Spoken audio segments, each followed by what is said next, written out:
Hey everyone, and welcome back to the channel. Last week the big iPad Apple event got most of the news, but at the same time Apple also released the iPadOS 17.5 release candidate version. I would expect 17.5 to be released for everyone the week this video comes out, if it's not out already. More than likely, this is the last feature release for iPadOS 17, so there's not a ton of new stuff here, but there are a few things that I wanted to go over for you guys. So let's go ahead and just jump right into it. The podcast widget catches up to the music widget and adds support for dynamic background colors. The widget color will change based on the artwork of the podcast you're currently listening to.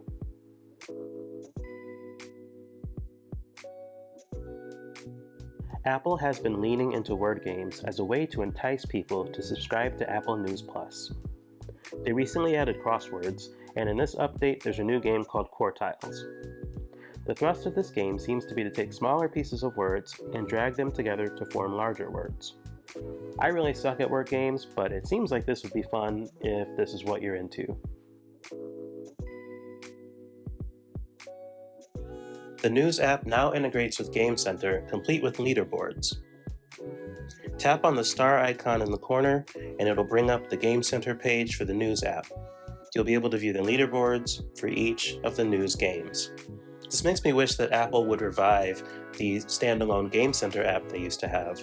It's obnoxious that every game has to provide its own way for you to access your Game Center stats instead of having them all in one place.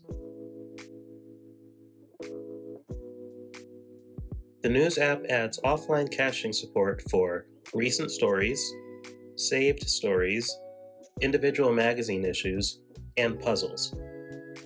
Each section can be individually toggled from the Settings app.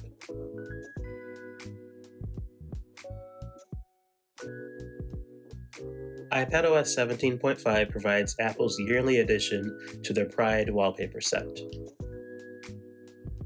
This wallpaper is customizable with a few different styles you can swipe between.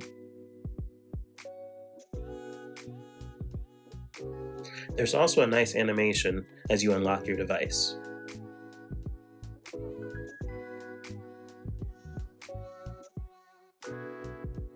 Google has recently launched its new Find My Device network, which is a crowdsourced network of devices, much like Apple's Find My network. In a rare act of collaboration, Apple and Google have teamed up to implement tracking notifications across both iOS and Android.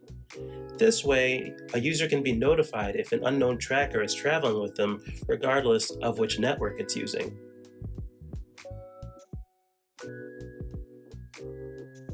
This one's going to be hard to verify until either the review embargo is lifted or we get the new iPads in hand.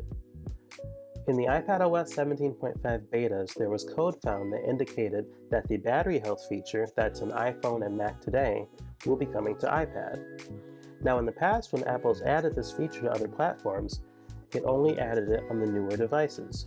So I would expect we're only going to see this on the new iPad Pro and Air. And that's pretty much going to be it for new features as far as iPadOS 17.5 goes. Like I said up front, there's not a lot here.